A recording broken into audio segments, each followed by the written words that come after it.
오늘도 주님을 만나고자 주님을 사모하는 마음으로 나오신 우리 성도님들을 주님의 이름으로 환영하고 축복합니다. 지금 보면 꽃들이 참 아름답습니다. 그렇죠? 아닌가요? 아름답습니다. 그런데 꽃보다 더 아름다운 게 있습니다. 바로 우리입니다. 예전에 학교 다닐 때 교수님 중에 한 분이 이렇게 늘 인사했는데, 이렇게 한번 인사해 보면 좋겠습니다. 옆 사람을 보고 당신이 꽃보다 아름답습니다 라고 함께 인사해 볼까요? 네, 당신이 꽃보다 아름답습니다. 네, 이 자리에서 예배드리는 우리 성도님들이, 주님을 사랑하는 우리 성도님들이 이 세상 그 어떤 꽃보다 아름답고 존귀한 줄로 믿습니다. 내가 필요할 때 나를 불러주시오. 언제든지 달려가겠소. 낮에도 밤에도 괜찮소. 다른 사람들이 나를 부르면 한참을 생각해 보겠지만, 당신이 나를 불러준다면 무조건 달려갈 것이요. 당신을 향한 나의 사랑은 묻지도 따지지도 않고 무조건이요. 태평양을 건너 대서양을 건너 인도양을 건너서라도 당신이 부르면 달려가겠어. 네, 무조건 달려가겠어. 어떻게 하셨습니까? 네, 네, 제가 방금 조금 가사를 변형하긴 했지만 읽어드린 거는 무조건이라는 노래의 가사이죠.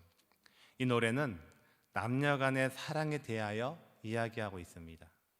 내가 사랑하는 사람이 어디 있든 밤이든 낮이든 상관없이 부르면 간다는 겁니다. 하지만 여기에는 한 가지 조건이 있습니다. 무조건이라고 이야기하고 있지만 무조건이 아닙니다. 내 애인, 내가 사랑하는 사람에게만 무조건입니다. 다른 사람이 부르면 뭐라고 했습니까? 한참을 생각하고 갈 수도 있고 안 갈 수 있지만, 내가 사랑하는 사람이 불러준다면 간다는 것은 무조건이 아니라는 거죠. 요즘 세태가 그런 것 같습니다. 관계가 있고 필요한 사람들만 찾고, 그런 사람들이 있으면 내가 그곳에 가지만, 내에게 이익이 없거나 나와의 어떤 관계가 없다면 가지 않는 것이 오늘날의 안타까운 현실입니다. 그런데 문제는 인성과 지성을 교육할 책임이 있는 학교에서도 뛰어난 학생들만을 기억한다는 겁니다. 요즘 학교에서는 예전부터 그런 일들이 있었겠죠. 학생들을 두 분류로 구분하였습니다. 명문대 갈 아이들과 그냥 나머지.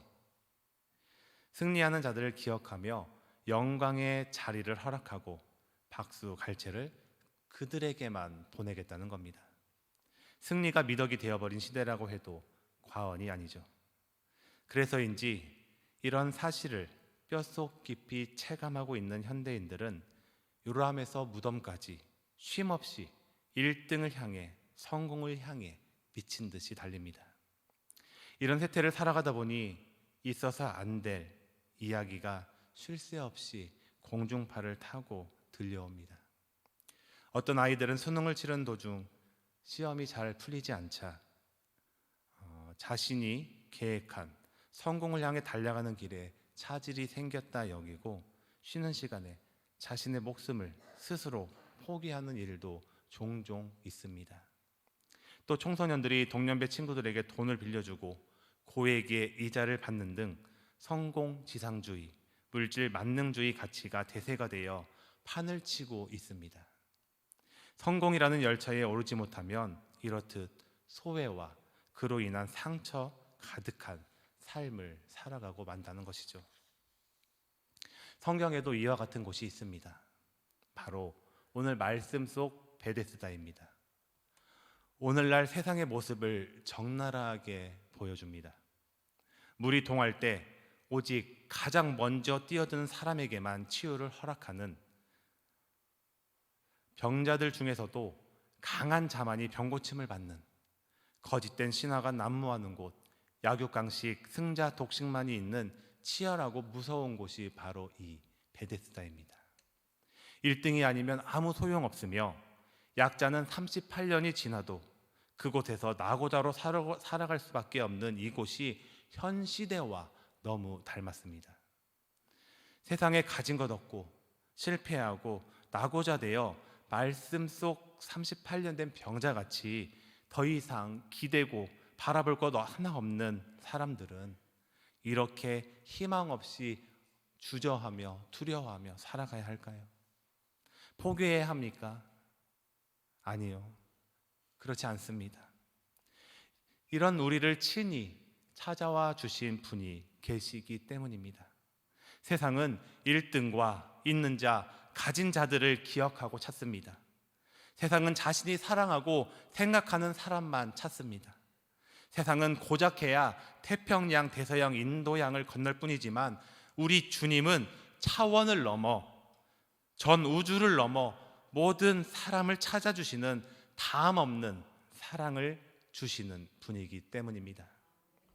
저 높고 높은 별을 넘어 이 낮고 낮은 땅 위에 오셔서 자신을 화목제물 삼으신 사랑입니다. 하늘을 두루마리 삼고 바다를 먹물 삼아도 다 기록할 수 없는 크신 사랑으로 우리 주님은 우리를 친히 찾아와 주셨습니다. 사랑하셔서 우리를 찾아오신 주님을 오늘 말씀을 통해 만나기를 원합니다. 먼저 주님께서는 세상 가운데 절망으로 병든 우리를 찾아와 주셨습니다. 오늘 주신 말씀 요한복음 5장 5절 6절 말씀입니다. 거기 38배 된 병자가 있더라. 예수께서 그 누운 것을 보시고 병이 벌써 오랜 줄 아시고 이르시되 내가 낫고자 하느냐.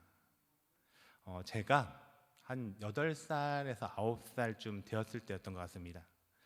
그 당시 이제 저희 집 건너편에 이제 담을 하나로 두고 이모 할머니 댁이 있었습니다. 그런데 제가 왜 그랬는지 정확히 기억은 안 납니다. 하지만 그때 그 담이 그렇게 높지 않아서 항아리가 있고 해서 그 항아리를 밟고 담을 타고 그 이모 할머니 댁 지붕으로 올라갔습니다. 그런데 그 지붕이 그때는 이제 그런 기와장이 있는 지붕이었는데 발이 쏙 들어가는 겁니다. 그래서 어떻게 했겠습니까, 제가?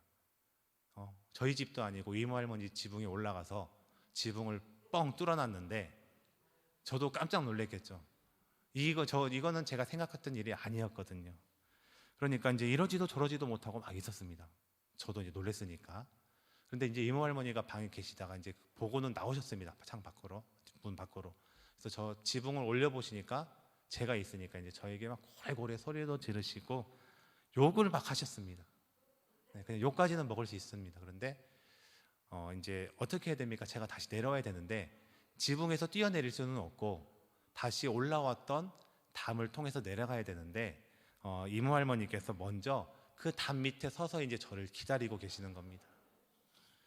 내려오지도 않은 저를 이모 할머니인데 너무 화가 나시니까 그 담에 매달린 채로 이모 할머니가 이제 제 막 다리를 때리시고 이제 막 등짝 스매싱을 막 때리시고 하셨습니다.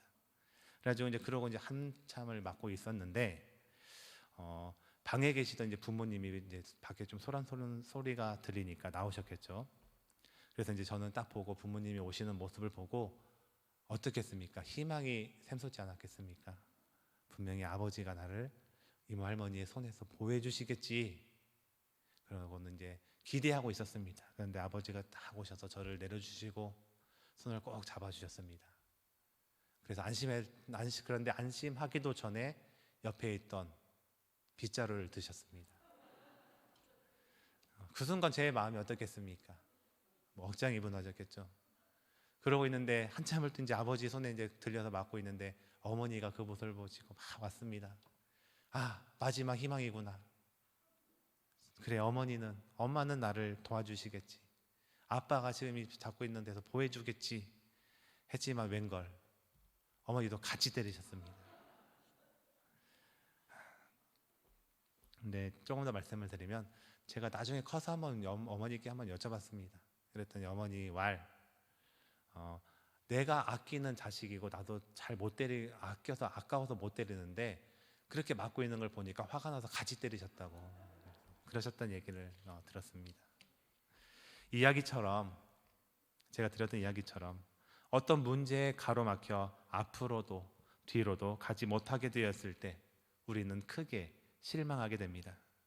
그런데 마지막 희망이라고 믿었던 희망이 아닌 것이 되었을 때 우리는 그것으로 인하여 더욱 절망하고 말죠. 베데스다라는 못의 행각에는 많은 병자들이 모여 있었습니다. 그 수가 정확히 얼마나 되는지, 언제부터 그들이 이곳에 유하였는지는 알 수 없지만 분명한 한 가지는 그들이 모두 무거운 짐에 눌려서 신음하고 있었다는 겁니다. 자신들의 문제를 해결해 줄 수 있는 곳은 세상 어느 곳에도 그 누구도 없기에 신락 같은 희망을 가지고 이 베데스다로 온 것이죠.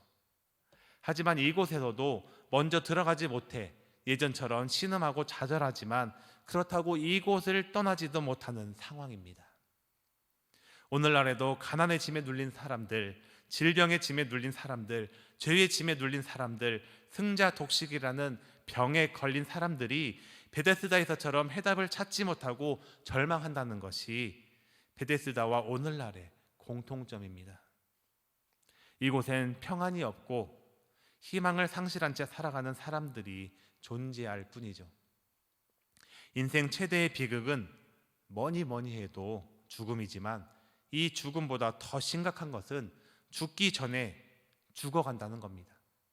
죽음을 앞둔 사람이, 어떤 사람은 그 죽음을 앞두고 자신이 하고자 하는 것을 하지 못했던 것을 삶의 마무리를 짓는 사람도 있지만, 어떤 사람들은 그 사실을 알면 좌절하고 아직 죽지도 않았는데 죽을 날만 보더라면 아무것도 하지 않는 사람들이 있습니다. 그런 현실에 놓인다는 것이죠. 하지만 이런 우리에게 주님은 찾아오셨습니다. 헛된 것 바라보고 헛된 자리에서 벗어나지 못하는 우리를 친히 찾아와 주셨습니다. 주님의 사역 중에 두드러진 특징은 두루 다니신 것인데, 그것은 절망 가운데로 찾아오셨다는 말씀입니다. 이 소식은 우리에게 빅뉴스이고 굿뉴스입니다. 절망하는 인생 속에 그분이 오시면 희망이 넘치고, 고뇌와 번민에 시달리는 인생에는 평안이 넘치게 하십니다. 슬프고 우울한 삶을 사는 이에게 주님이 오시면 기쁨이 넘치고, 미움과 증오가 가득한 마음에 그분이 들어오시면 사랑이 넘치게 되고, 원망과 불평이 가득한 삶에는 감사가 넘치게 하십니다. 예수님께서는 그 누구의 인생 속에 들어가시든지 거기에 놀라운 변화가 일어나며 그 순간부터 절망이 아닌 희망이 넘치는 삶을 살게 하십니다. 사면 초가에 놓여 이러지도 저러지도 못하는 분들 계십니까? 사업을 하는데 사업이 잘 되지 않고 원하는 목표를 이루지 못할까 봐 걱정하며 세상에 매여 안 된다고 끝났다고 생각하는 분들이 있습니까? 지금 이 순간에도 다가오시며 손 내미시는 예수님을 바라보십시오. 왜 찾아오셔서 낫고자 하냐고 물으셨겠습니까? 내가 낫고자 하는 진정한 소망을 품으라는 말씀입니다. 그분이 찾아오시는 순간 희망의 빛이 들어오고 절망이라는 어둠은 물러가며 모든 상황이 완전히 바뀌게 되는 역사가 일어나게 됩니다. 지금도 우리를 절망과 좌절의 자리에서 해방시키시는 주님을 맞이하여 주님과 희망의 길을 걸으시기를 바랍니다. 두 번째로, 주님께서는 좌절된 삶의 자리로 찾아와 일어나 걸으라 말씀하십니다. 오늘 주신 말씀 7절, 8절 말씀입니다. 병자가 대답하되 주여, 물이 움직일 때에 나를 못에 넣어주는 사람이 없어 내가 가는 동안에 다른 사람이 먼저 내려가나이다. 예수께서 이르시되 일어나 내 자리를 들고 걸어가라 하시니. 7절 말씀에 보면 병자라고 말씀하고 계십니다. 그의 이름은 알 수 없지만 이 사람은 앓고 있는 병으로 인해 육신도 영도 어두운 죽음의 그림자를 들이운 채 꿈을 상실하고 죽음 전에 이미 죽어가는 심각하게 병든 사람임이 틀림없습니다. 정확히 언제라고는 이야기할 수 없지만 이 사람은 처음 병을 얻고 지내다가 세상에서 치료할 수 없다는 것을 알고 실망하며 살아갔을 겁니다. 그러다가 베데스다 못의 소식을 듣고 희망의 꿈을 꾸었을 겁니다. 이곳에 와서 처음 몇 해 동안은 그랬을 겁니다. 나도 다음에 내 순서가 오겠지. 다음엔 내 순서겠지. 하지만 못에 들어가서 나음을 받고 돌아갈 수 있을 거라는 생각과는 다르게 한 해, 두 해, 시간이 지나면 지남에 따라 희망은 점점 사라져 갔을 것입니다.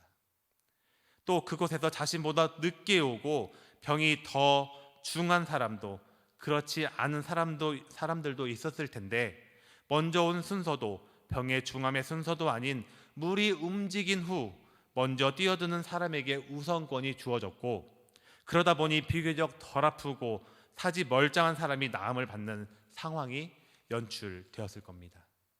이런 무질서와 부조리 속에 38년 된 이 병자는 희망을 꿈꾸다 좌절된 인생을 살아가게 된 겁니다.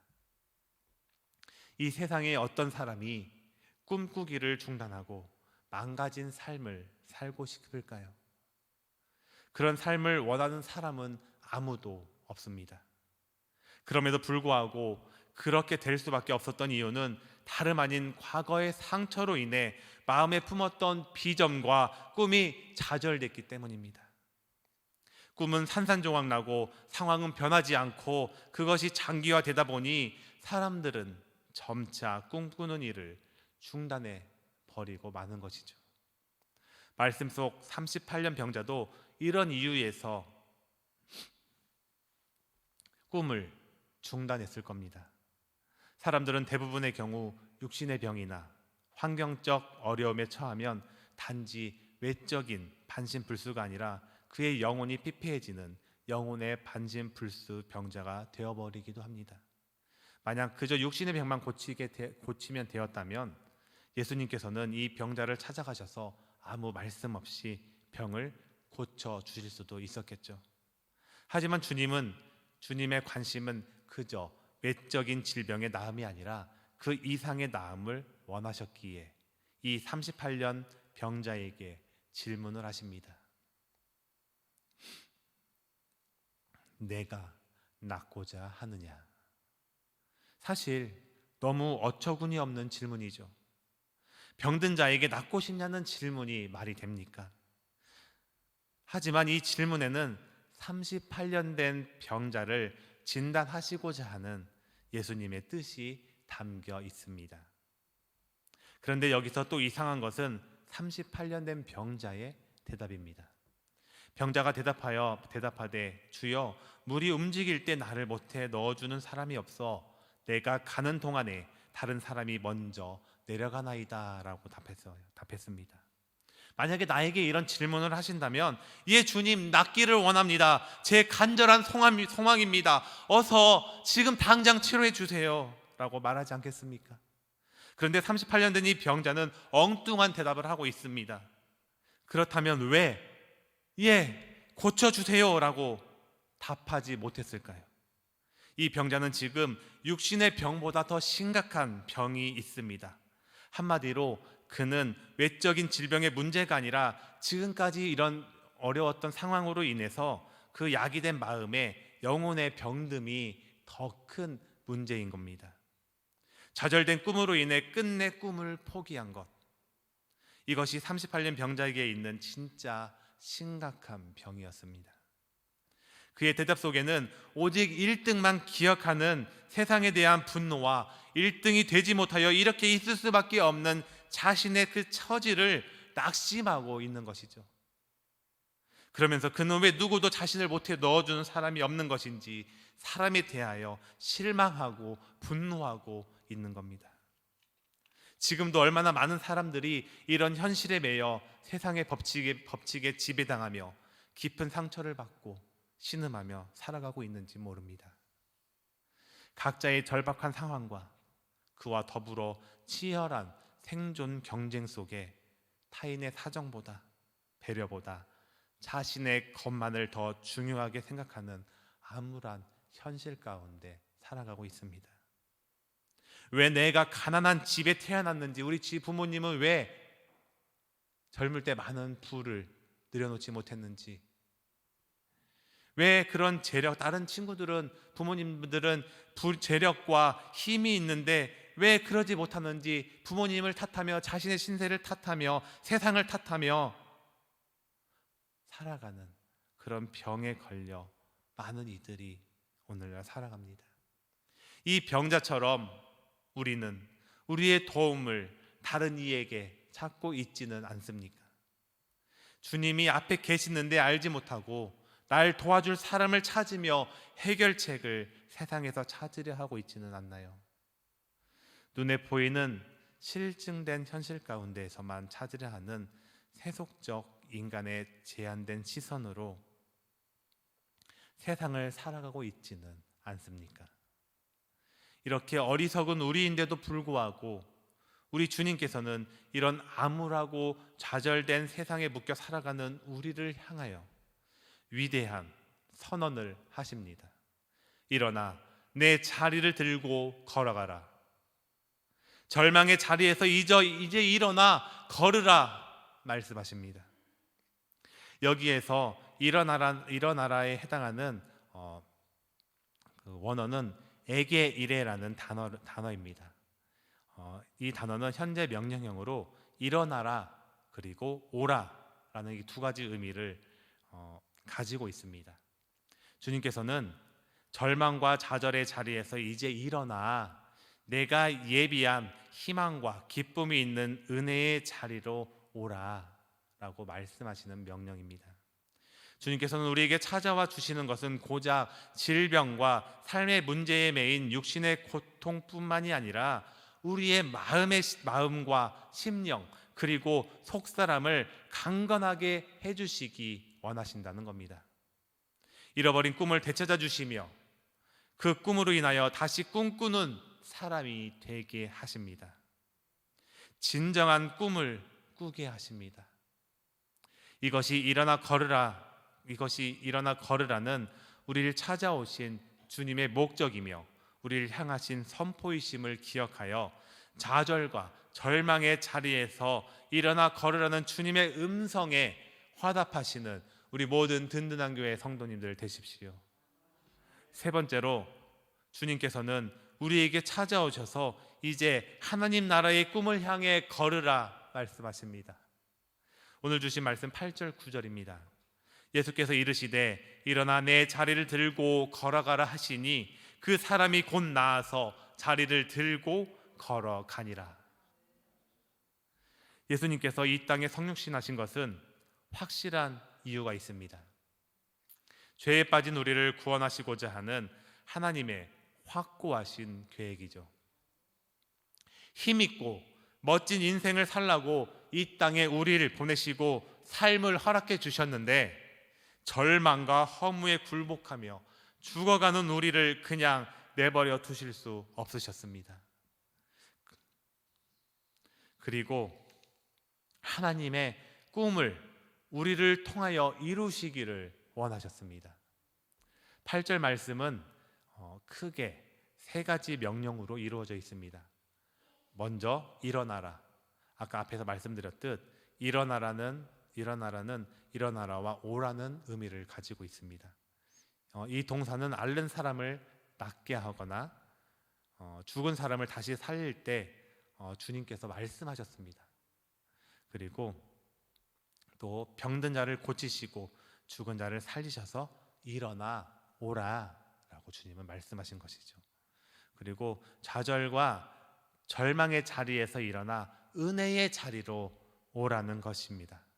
또 두 번째로는 이 8절 말씀의 또 두 번째 뜻은 주께서 쓰시기 위해 일어나게 하셔서 오라고 말씀하신 겁니다. 예수님께서는 예루살렘에 입성하실 때 사용하셨던 것이 나귀 새끼였습니다. 예수님께서는 나귀 새끼를 가지고 오라 하셨습니다. 오라고 하시고 주님께서는 그 나귀 새끼를 역사적 영광에 사용하셨습니다. 그리고 이 8절에 이제 또 다른 뜻은 내 자리를 들고입니다. 들고에 해당하는 말은 아론이라는 말입니다. 이 아론은 이 뜻은 메고 가다, 운반하다라는 뜻으로 쓰입니다. 그리고 세 번째 명령은 걸어가라였습니다. 이 말은 원어를 페리파테이라는 말로 돌아다니다, 걷다라는 뜻을 가지고 있습니다. 그러니까 이 8절 말씀을 종합하여서 해석해서 제가 말씀을 다 한 번에 드린다면, 이 모든 것을 종합해서 말씀드리면, 주님께서는 하나님 나라의 확장을 위해 삶의 자리에서 일어나 주님께서 부르시는 곳으로 와서 주님께서 역사하신 복음을 가지고 걸어가서 전하라 라는 말씀입니다. 일어나 걸으라는 말씀이 바로 이런 뜻입니다. 다시 한번 말씀드리면, 주님께서 하나님 나라의 확장을 위해서 우리의 삶의 자리에서 이제 일어나, 너의 좌절된 자리, 네가 있는 그 자리에서 이제는 일어나서 내가 부른 곳으로 와서 주님께서 역사하신 그 복음을 가지고 걸어 나아가 이제 전하라, 선포하라. 나의 살아있음을, 내가 너희와 함께함을, 나의 역사함을 전하라는 뜻을 가지고 있는 것입니다. 38년 동안 세상의 꿈을 꾸고 살아가다 세상에서 꿈을 잃고 희망을 잃고 세상엔 희망이 없음을 보았으니 좌절된 꿈의 자리를 털어버리고 이제는 내가 주는 꿈, 하나님의 꿈을 향해 일어나 나가라는 말씀입니다. 베데스다의 세상적 법칙으로부터 자유하게 된 사람들은 이제 과거의 상처를 넘어서 위대한 미래로 나아가야 합니다. 여전히 나는 죽고 예수 그리스도 안에서 다시 태어난 삶이 되어야 합니다. 제가 설교를 준비하면서 묵상 중에 나는 다시 태어났을까라는 물음을 한번 던져보았습니다. 그리고 묵상해 보았습니다. 이전보다는 조금 더 좋아진 것 같긴 합니다. 예전에 더욱더 저만을 위해 살아가던 삶이 지금은 그래도 제 주변을 둘러보는 그런 눈을 가지고 그런 마음을 가지게 되었습니다. 또 제 자신을 바라보려고 노력을 하게 되었습니다. 주님이 주신 말씀을 비춰봤을 때 왜 내가 혈기를 내려놓지 못하는지, 왜 내가 다른 사람을 이해할 수 없는지, 왜 내가 저 사람이 미운지, 왜 저 사람이 나를 싫어하는지를, 왜 그런지 내가 내 자신을 바라보게 되는 것이죠. 그러면 항상 문제는 나에게도 있음을 발견할 수 있습니다. 아직 나를 온전히 내려놓지 못했기 때문에 내 안을 바라다 보니 예수 그리스도의 십자가가 아니라 내가 보이기 때문에 아직 내가 그리스도로서 아직 다 힘있지 못했구나를 느끼죠. 하지만 그럼에도 불구하고 이런 나를 발견할 수 있음이 주님께서 나를 만지시고 변해시켜 주시고 내가 변해가는 과정이구나라는 것을 느끼게 합니다. 그리고 또 가정을 주시고 가정을 이루게 하시고 그 가정을 위해 살아가게 하시고 또 다른 사람을 위해서 기도해 줄 수 있는 마음, 살필 수 있는 마음, 긍휼히 여기는 주님의 마음이 내 안에 있음이 내가 그래도 주님 앞으로 점점점 나아가고 있구나, 변화되어 가고 있구나라는 것을 알 수 있습니다. 예수님을 만났고 또 이 죄악의 굴레를 끊어주셨는데 주 안에서 다시 태어난 사람이 되어야 하지 않겠습니까? 주 안에서 다시 태어났기에 하나님 나라를 향하여 하나님의 꿈을 꾸며 살아갈 때 내가 좀 못 가져도, 내가 좀 불편해도, 내가 좀 아파도 이것으로 하나님께서 행복하시다면, 다른 누군가가 마음에 기쁨이 넘친다면, 내가 좀 못 가져도, 내가 좀 불편해도, 내가 좀 아파도 이것 하나만으로 행복할 수 있는 우리가 될 수 있지 않겠습니까? 그것만으로 우린 주님께서 주시는 진정한 행복을 누릴 수 있을 거라 믿습니다. 나를 찾아와 고치시고 절망에서 해방시켜 주신 하나님의 꿈을 꾸며 걸어가시기 바랍니다. 나를 위한 꿈이 아닌 날 살리신 하나님의 꿈을 꾸며 하나님의 영광을 위해 주님과 동행하는 주님의 자녀들, 제자들, 주님의 친구가 되시기를 바랍니다. 여기 우리에게 주시는 하나님의 말씀이 있습니다. 갈라디아서 2장 20절 말씀입니다. 내가 그리스도와 함께 십자가에 못 박혔나니 그런즉 이제는 내가 사는 것이 아니요 오직 내 안에 그리스도께서 사시는 것이라. 이제 내가 육체 가운데 사는 것은 나를 사랑하사 나를 위하여 자기 자신을 버리신 하나님의 아들을 믿는 믿음 안에서 사는 것이라. 아멘. 기도하겠습니다. 사랑하는 하나님, 감사합니다. 오늘도 우리를 불러주시고 또 우리를 찾아와 주신 그 은혜에 아버지 감사를 드립니다. 주님께서 우리를 찾아와 주셔서 소망을 품게 하셨고 꿈을 꾸게 하셨고 죄악된 자리에서 벗어나게 하셨습니다. 주님, 우리가 이 찾아오신 주님의 그 사랑을 힘입어 오늘 하루도 주님의 꿈을 꾸며 주님과 동행하는 우리 성도들 될 수 있도록 도와주시옵소서. 승리할 수 있도록 인도하여 주시옵소서. 힘을 주시옵소서. 오늘도 우리를 승리로 이끄실 주님을 기대하며 바라보며 주님과 동행함을 기뻐하며 예수님 이름으로 기도드리옵나이다. 아멘.